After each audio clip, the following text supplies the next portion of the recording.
सुप्रभात बच्चों। कल हमने क्रिया के काल इस टॉपिक को शुरुआत की थी और उसमें से हमने क्रिया के जो 3 काल है वो भी हमने देखे हैं, काल की परिभाषा भी हमने देखी है।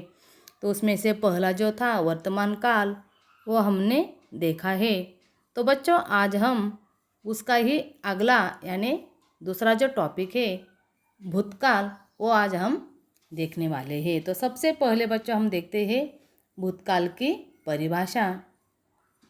क्रिया के जिस रूप से बीते हुए समय का बोध हो उसे भूतकाल कहते हैं। तो बच्चों बीता हुआ समय यानी क्या, पास्ट, जो बात हो चुकी है उसे हम कहते हैं बीता हुआ समय। उदाहरणार्थ बालक ने पढ़ा था। अभी बालक ने पढ़ा था, कब पढ़ा था पता नहीं, लेकिन उसकी पढ़ने की क्रिया पास्ट में हो गई है कि उसने पढ़ा था। तो बच्चों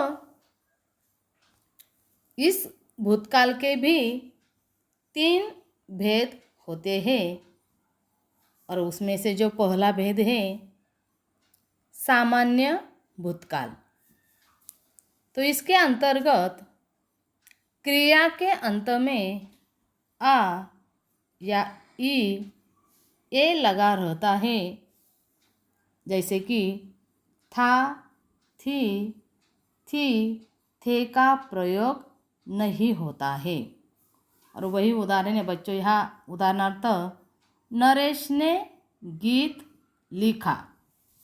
तो इस वाक्य में नरेश ने गीत लिखा यानी उसकी गीत लिखने की जो क्रिया है वो हो चुकी है, उसने गीत लिखा है। कब लिखा है पता नहीं, लेकिन उसने गीत लिखा जरूर है। दूसरा जो भेद है वह है अपूर्ण भूतकाल। क्रिया के अंत में रहा था, रही थी, रहे थे, लगा रहता है, उसे हम कहते हैं अपूर्ण भूतकाल। तो उदाहरणार्थ नरेश गीत लिख रहा था। नरेश गीत लिख रहा था, यह वाक्य अपूर्ण भूतकाल है, क्योंकि नरेश के गीत लिखने की जो क्रिया है वो अभी तक पूरी नहीं हुई है, वो गीत लिख रहा था। तो ऐसे और भी उदाहरण हम देख सकते हैं बच्चों, जैसे कि पढ़ाई से मुझे बहुत चिढ़ हो गई थी। बहुमंजिल इमारत की दीवार उठ रही थी।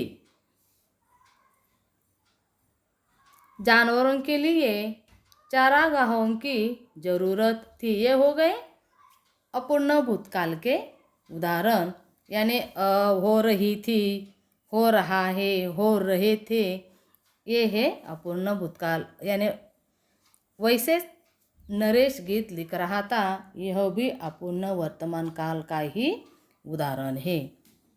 और तीसरा जो है बच्चों पूर्ण भूतकाल, क्रिया के अंत में आ या ई, ए, था, थी, थे लगा रहता है, यानी वाक्य के अंत में इन शब्दों का प्रयोग होता है। उदाहरणार्थ नरेश ने गीत लिखा था।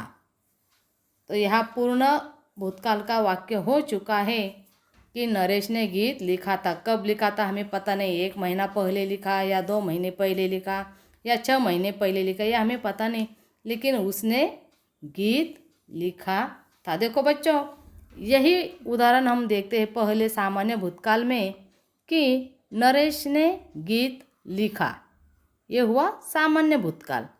वही उदाहरण नरेश गीत लिख रहा था, ये हुआ अपूर्ण भूतकाल।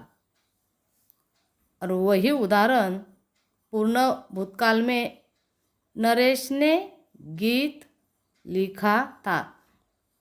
सामान्य भूतकाल में उसने गीत लिखा, अपूर्ण भूतकाल में वो लिख रहा था, और पूर्ण भूतकाल में उसका जो गीत लिखने की जो क्रिया है वो अभी पूरी हो चुकी है। इसलिए पूर्ण भूतकाल का उदाहरण हुआ नरेश ने गीत लिखा था। तो बच्चों, आज हमने क्रिया के काल में से दूसरा जो भेद है यानी दूसरा जो प्रकार है भूतकाल, उसकी परिभाषा देखी और उस भूतकाल के भेद भी हमने देखे हैं, उसके उदाहरण भी हमने देखे हैं। तो बच्चों, आज हम यही रुकते हैं। धन्यवाद।